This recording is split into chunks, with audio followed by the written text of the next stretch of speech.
Shalom saudara, kita kembali mengikuti Abam episode 731 dari wanita usia 50 tahun.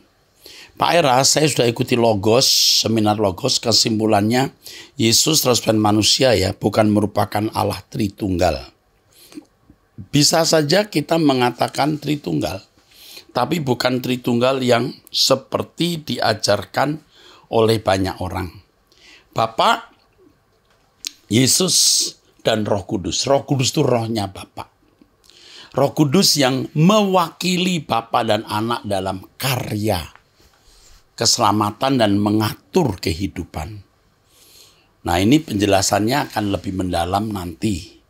Kalau ada bentuk Tritunggal, itu bukan seperti Tritunggal yang diajarkan orang selama ini. Bapa, Anak, Roh Kudus masing-masing pribadi yang bisa terpisah. Maksud saya bisa berbeda, tiga pribadi tapi satu hakikat. Saya tidak mengajarkan begitu. Roh Kudus itu rohnya Bapa. Yesus itu anak Bapa yang tidak lebih besar dari Bapa. Nanti kita akan jelaskan ya. Terima kasih. Pak, saya mau tanya Kejadian 1:26, berfirmanlah Allah, baiklah kita menjadikan manusia menurut gambar dan rupa kita, supaya mereka berkuasa atas ikan-ikan di laut dan burung-burung di udara dan atas ternak dan atas seluruh bumi dan atas segala binatang melata yang merayap di bumi. Kalimat tersebut bukanlah Allah sedang berdialog dengan pribadi yang di sebelahnya. Baiklah kita, benar. Jadi Allah bicara kepada satu komunitas, bukan satu orang ya.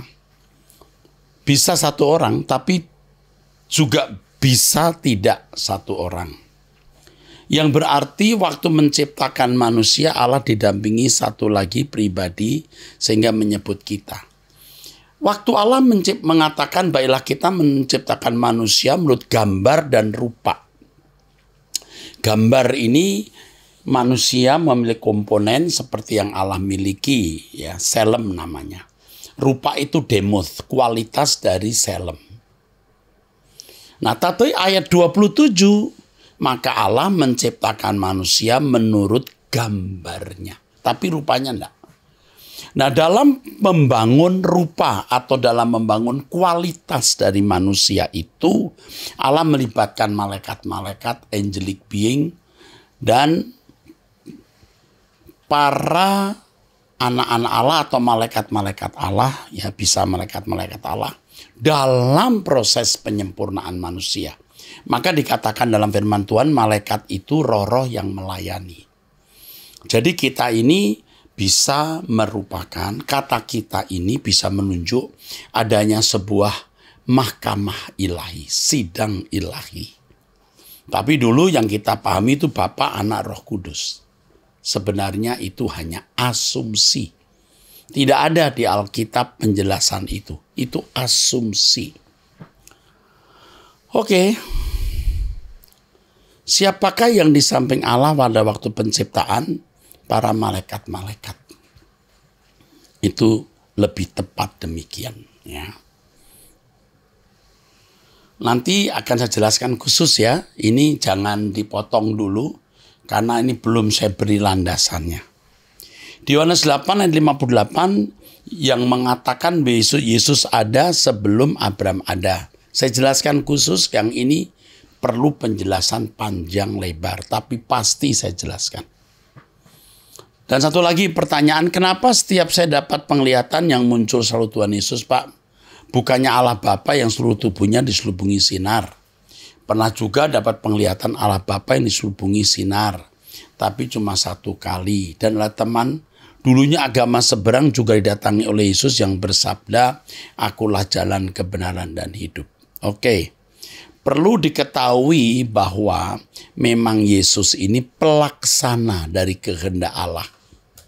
Jadi Yesus yang tampil, sering tampil. Oke. Kita sekarang lihat di dalam pertanyaan berikut. Tapi sebelum saya lanjutkan, saya ingatkan bahwa seminar Logos, seminar mengenai monoteisme Allah, Allah yang esa, itu belum selesai. Itu bisa puluhan, bukan belasan, puluhan seri. Jadi tolong ikuti ya. Ini sudah masuk ke seri 13-14 nanti hari Sabtu. Ya. Sabtu tanggal 29 Juli 2023. Seminar jam 9 pagi mengenai ini. Logos tapi mengambil subtema kenosis. Oke, kita lihat sekarang di dalam pertanyaan berikut ya. Wanita usia 61 tahun sudah oma. Ini jemaat GSKI. Salam Bapak Rohaniku Pak Erastus yang jadi teladan jemaat GSKI. Selama saya ikuti ajaran Pak Erastus dari tahun 2009 sampai sekarang dan ikut Holy Land tahun 2010 bersama 85 peserta, Bapak sangat melayani jemaatnya. Mengutamakan jemaat makan dulu. Bapak sendiri yang jalan meja kemana yang belum dapat ikan Petrus. Di sana sangat terlihat karakter Kristus ada dalam Pak Eras. Kami bangga dan berterima kasih Tuhan beri kami gembala seperti Pak Eras. Saya mau bertanya, mengapa kalau menghujat Roh Kudus itu dosanya tidak diampuni? Sedangkan kalau menghujat Bapak Yahweh dan Anak dapat diampuni? Oke, saya jawab dulu pertanyaan ini. Roh Kudus satu-satunya perwakilan Bapa dan Anak dalam hidup manusia. Jadi kalau seseorang sudah tidak mau mendengar suara Roh Kudus, itu sudah tidak dapat diperbaiki. Menghujat Roh Kudus artinya tidak menerima pekerjaan atau karya Roh Kudus. Jadi selesai, habis. Gitu ya. Top, Tuhan memberkati. Mengenakan ajaran Pak Eras membuat hidup lebih ringan dan tidak takut mati. Karena sudah jelas kemana kita pulang. Terima kasih Pak Eras. Kiranya Tuhan beri Bapak umur panjang sampai kebenaran diterima di ujung-ujung bumi. Dan hikmat marifat Tuhan disingkapkan terus oleh Yahweh Bapak Surgawi. Sehingga kita jemaat selalu dapat hidangan rohani yang baru. Dan mengubah karakter kami serupa Kristus. Tuhan Yesus memberkati pelayanan Pak Erastus Sabdono. We love you. Oke. We love you too, Ibu, Oma, ya. Oma usia 60 tahun masih cerdas. Ini pasti Oma cantik ya. Tuhan memberkati. Dari satu pria yang tidak jelas umurnya. Salam Pak Eras, selama ini ada yang mengganjal. Dari pandangan Pak Eras menurut Alkitab. Apakah Tuhan peduli dengan kehidupan kita hari ini? Oke, saya jawab, saya manusia seperti kamu ya. Dengan berbagai persoalan yang tidak kalah besarnya dari persoalan kamu. Mungkin persoalan saya lebih besar dari kamu, bro. Saya membuktikan Allah itu peduli. Ya. Tuhan menyertai kamu. Jika kamu butuh pendampingan, kami akan mendampingi kamu, bro. Ya. Coba kalau kamu butuh pendampingan, kami akan kami akan hubungi Anda. Kami peduli Anda. Apa yang bisa kami bantu? Ya, Tuhan memberkati. Dari wanita usia 21 tahun. Pak, ada yang mengatakan bahwa meskipun Yesus bukan 100% manusia, melainkan 100% Allah juga, kita tetap bisa meneladaninya. Yesus bisa menyuruh malaikat datang ke bumi untuk melayani dia. Tapi dia tidak melakukannya. Saat itulah dia menyangkal dirinya. Dia sebenarnya bisa melakukan pekerjaan keselamatan. Tapi dia tetap mengerjakannya. Itu juga bentuk penyangkalan diri. Nah, penyangkalan inilah salah satu hal yang bisa kita teladani dari Yesus. Ini masuk akal sih Pak menurut saya. Tapi bagaimana pendapat Bapak mengenai argumen tersebut? Oke. Saya hanya percaya Alkitab, tidak percaya pandangan siapa-siapa ya. Kalau di dalam Ibrani pasal yang kedua ayat 17 dikatakan bahwa dalam segala hal ia disamakan homoio dengan manusia. Jelas dalam segala hal dia disamakan dengan manusia. Jadi jelas Yesus menjadi manusia ya. Dalam segala hal. Jadi ini yang benar. Ya. Lalu di dalam 2 Yohanes 1 ayat 7. Sebab banyak penyesat telah muncul dan pergi ke seluruh dunia yang tidak mengaku bahwa Yesus Kristus telah datang sebagai manusia. Itu adalah si penyesat. Jelas Alkitab berkata, Yesus datang sebagai manusia. Kalau dalam Ibrani pasal 2 ayat 17, dalam segala hal disamakan dengan manusia. Memang Yesus 100% manusia dan tidak mengenakan 100% Allah. Tetapi setelah Yesus bangkit, ya dia menjadi Tuhan. Dia menjadi Tuhan dan dia memang juga Allah, tapi bukan Yahweh. Bukan Allah Yahweh. Nah, Allah itu apa? Nanti saya jelaskan ya lebih lengkap. Tidak cukup dalam 10 menit. Nah, Tuhan berkati. Di pertanyaan berikut, saya mau dari wanita, saya mau bertanya, apakah puasa selama 3 hari tidak makan, tidak minum diperbolehkan? Diperbolehkan asal kamu sehat. Ingat, jangan memaksa diri. Kalau memang tidak sanggup, jangan memaksa diri. Sebab puasa itu pada intinya merendahkan diri di hadapan Tuhan untuk kebutuhan rohani yang mendesak. Itu yang penting, ya. Yang penting itu kebutuhan rohani yang mendesak. Sampai kemudian tidak ada lagi nafsu untuk makan, nafsu untuk memuaskan keinginan daging. Oke, Tuhan berkati. Dari wanita usia 25 tahun belum menikah, guru honor ya. Pak Eras, betul. Saya guru honor yang pada waktu itu meminta saran apakah saya harus meninggalkan pria atau melanjutkannya. Lalu Pak Eras memberi saran supaya saya meninggalkannya. Karena kemudian hari akan ada yang lebih baik dari dia. Saya coba Pak Eras memutuskan hubungan dengan dia. Tapi setelah itu Pak, saya menangis sejadi-jadinya. Terluka karena ekspektasi saya yang jauh saat akan melanjutkan hubungan yang serius. Saya benar-benar terluka Pak Eras. Kadang-kadang ketika saya melakukan aktivitas, tiba-tiba saya menangis mengingat dia. Saya berdoa supaya Tuhan kuatkan saya. Tapi sulit rasanya diterima oleh daging. Karena itu Pak Eras, saya mau bertanya, bagaimana caranya supaya saya bisa ikhlas, lupa dengan luka saya, melakukan aktivitas seperti biasa dengan sukacita.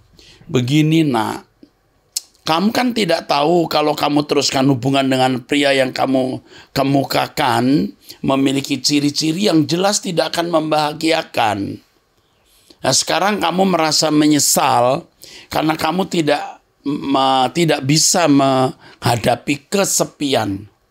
Kalau kamu bersama dia, belum tentu kamu bahagia. Nah, kalau dengan ciri-ciri pria yang tidak membahagiakan kamu nekat menikah, Om Eras sudah sering melihat, membaca lewat abang dan melihat langsung bagaimana ibu-ibu menyesali perkawinannya. Nah, sekarang kamu jangan menyesali, umur masih 25 tahun. Ya, bermental besar sayang. Masih ada pria-pria lain akan menjadi suamimu yang baik. Ya. Saya juga pasti mengingatkan doa dulu, pasti. Tidak sembarangan, ya. Oke, Tuhan memberkati kamu, nak. Saya juga ikut sedih membaca ini karena anak saya seumur kamu, nak. Tapi tenanglah, pasti Tuhan akan memberi yang terbaik untuk kamu. Hidup suci, fokus Tuhan, fokus langit baru, bumi baru. Tuhan memberi yang terbaik.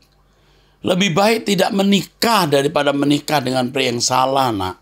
Ya, Tuhan memberkati. Ibu rumah tangga usia 64 tahun menikah di Bandung. Terima kasih jawaban Pak Eras di Abam sebelumnya. Tuhan memberkati Pak Eras dan keluarga. Dan semua yang Pak Eras kasih dengan segala kelimpahan. Amin. Oh ya, bagaimana caranya mendapatkan kumpulan lagu Pak Eras yang kita dengar dan nyanyikan pada saat doa pagi. Kata-katanya bagus, berisi kebenaran dan menginspirasi. Siap, Bu. Tim Abam sudah memberikan link buku di e-commerce. Nah, nanti ibu ini tolong dilayani pribadi ya, nak, agar mendapatkan lagu-lagu saya. sekretariat untuk menghubungi langsung. Tidak hanya memberikan WhatsApp, tapi menghubungi langsung dan diarahkan bagaimana menemukan lagu-lagu saya. Oke. Dari pria usia 34 tahun, Pak Eras, mohon izin bertanya, di manakah perbedaan antara memberi penilaian dan menghakimi? Menilai dan menghakimi. Saya bertanya demikian karena menurut saya terkadang orang sulit membedakan hal tersebut. Hanya sekedar saran saya, Pak, kalau boleh semua lagu Pak Eras diterjemahkan ke bahasa Batak.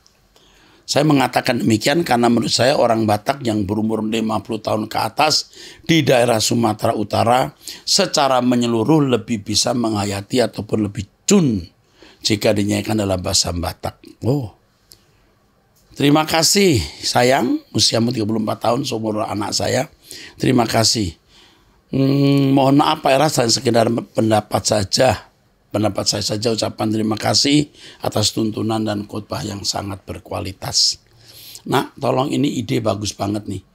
Beberapa lagu kita sudah diterjemahkan dalam bahasa Batak, tapi hanya insidentil. Ya, ini harus terus-menerus maksudnya, ya. Oke. Nah, menilai dan menghakimi, membedakan roh dan menghakimi. Kalau kita menilai, kita menimbang salah atau benar. Kalau menghakimi itu sampai tingkat menghukum.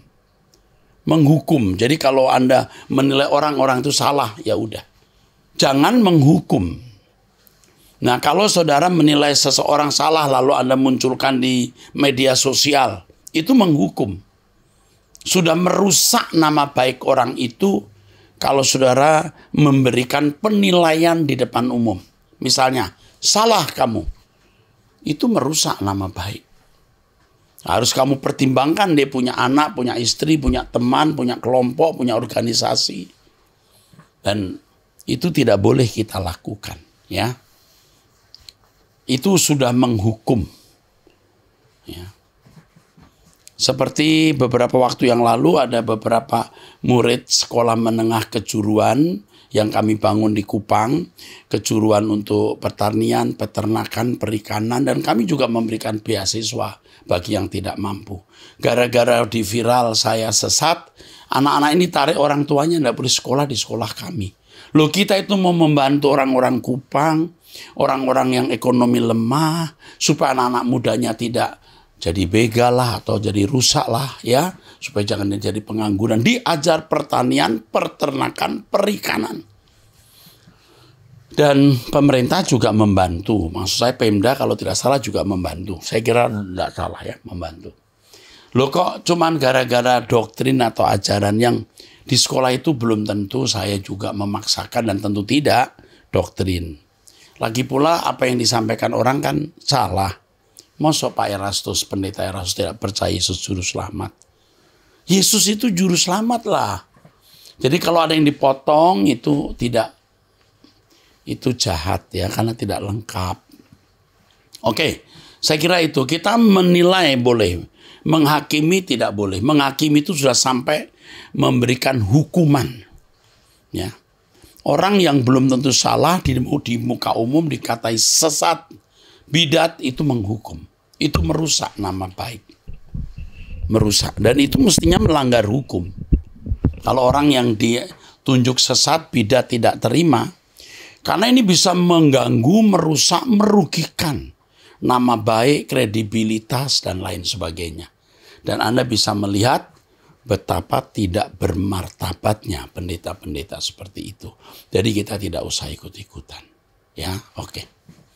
Dan kita tentu tidak perlu membalas, ya, kecuali Tuhan gerakkan kita memperkarakan di ranah hukum. Tapi kalau Tuhan tidak perintahkan, kita tidak boleh bertindak. Tunggu saja, biar Tuhan yang bertindak. Ingat, menilai boleh, menghukum jangan. Oke, di rumah, di pergaulan Anda pasti menilai ada orang-orang salah.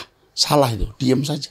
Ketika Anda mempercakapkan orang itu di belakang orang itu, atau apalagi di depan umum, Anda telah menghakimi, menghukum. Pasti orang-orang yang suka menghukum orang lain bukan anak Allah. Oke, dari pria usia 56 tahun sudah menikah di Kerawang. Pak Erastus, kalau Yesus bukan juru selamat dunia, Yesus juru selamat apa? Nah, ini pasti mendengar fitnah. Saya tidak pernah mengatakan Yesus bukan juru selamat. Di YouTube Anda bisa mengikuti jabaran saya mengenai juru selamat sejati yang lamanya hampir 1,5 jam. Juru selamat kausa atau penyebab juru selamat itu bukan Yesus tapi Elohim Yahweh. Yesus tidak saya katakan bukan juru selamat. Yesus melaksanakan apa yang Bapak Yahweh kehendaki. Bapak Yahweh berkata, "Akulah juru selamat. Tidak ada juru selamat selain diriku." Nah, Yesuslah utusan Bapa untuk menyelamatkan manusia.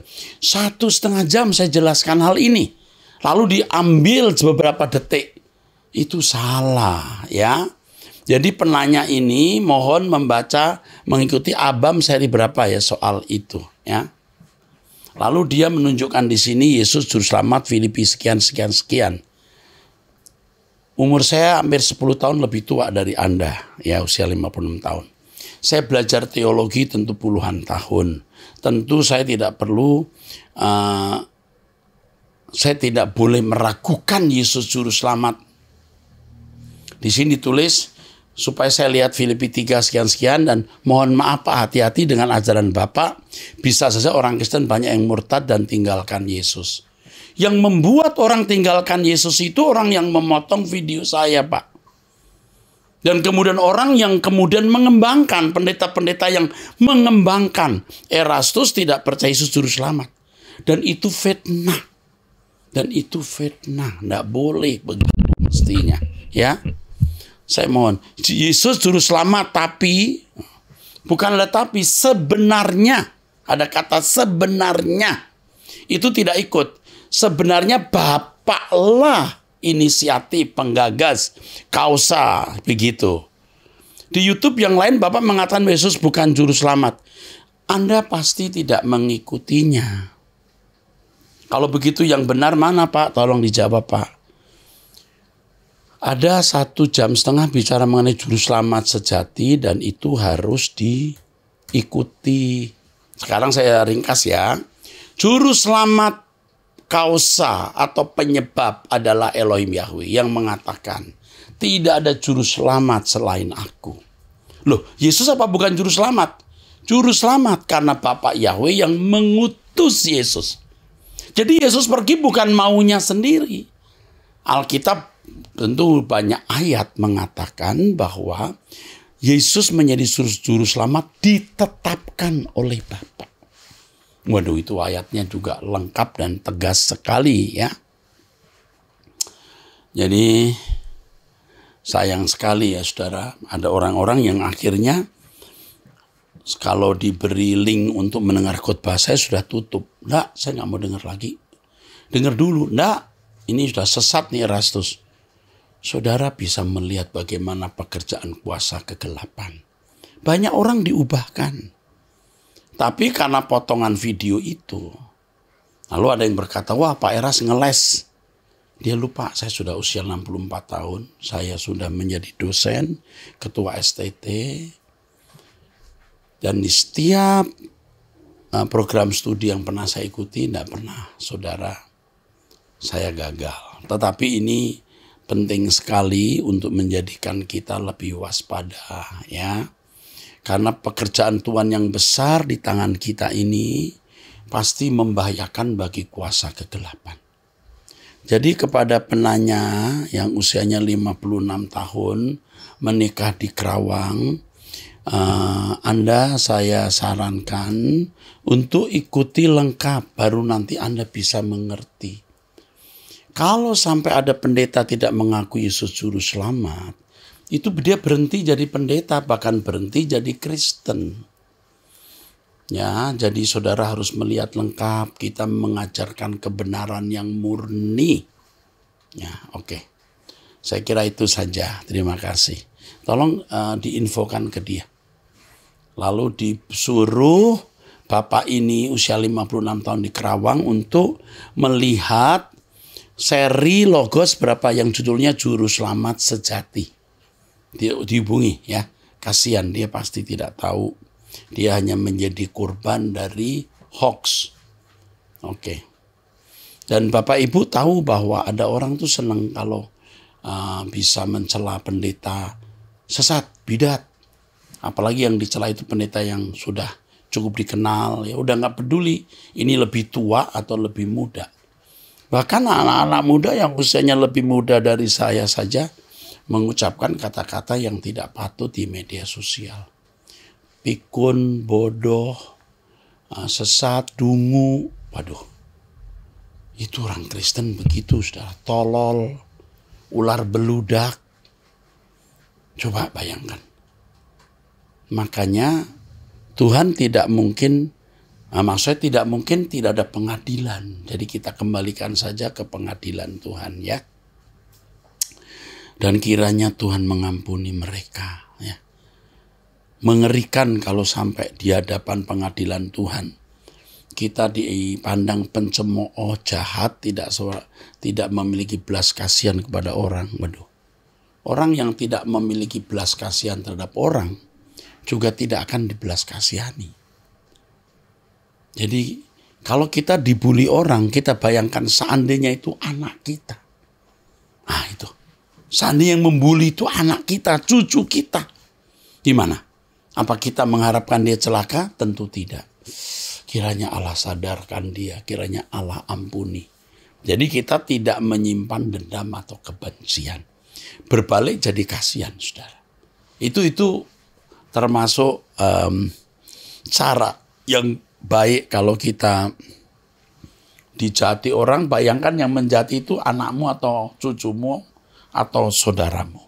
Pasti kamu tidak akan mengharapkan dia celaka. Kita membaca pertanyaan berikut dari ibu rumah tangga sudah menikah 3 orang anak. 2 dari pernikahan pertama, yang dari pernikahan kedua 1. Pak Era, saya pengikut Suara Kebenaran dan Abam dan semua khotbah Bapak. Dan saya dengerin tiap hari. Saya dari Bandung. Jemaat di Bandung. Saya usia 44 tahun. Maaf, mohon pencerahannya. Saya punya suami yang kedua ini baru pemberkatan tahun 2020. Suami saya punya perilaku yang menyimpang, Pak. Yaitu tentang sifatnya yang suka onani dan sering nonton video dewasa. Dan kepribadiannya yang selalu berubah. Tidak bisa dipercaya, Pak. Dan suka selingkuh. Dan nasihat Bapak yang kalau istri diselingkuhi cukup diam itu udah berkali, Pak. Saya lakukan. Karena setiap kali suami selingkuh pasti usaha hampir bangkrut. Dan keluarga diabaikan, Pak. Tiap ketemu ibunya, suami saya sering dinasihatin untuk tidak main perempuan. Tapi seolah nasihat dari ibunya nggak didengerin. Apa yang harus saya lakukan? Yang ibu lakukan itu diamnya belum lama. Jadi belum lengkap. Jadi ibu diam aja lagi. Ibu diam lagi sampai melihat Tuhan bertindak. Sedikit lagi. Fragmen ini pasti berakhir, Bu. Ya. Tuhan memberkati. Sampai jumpa di episode yang akan datang, saudara. Episode 732. Tuhan memberkati.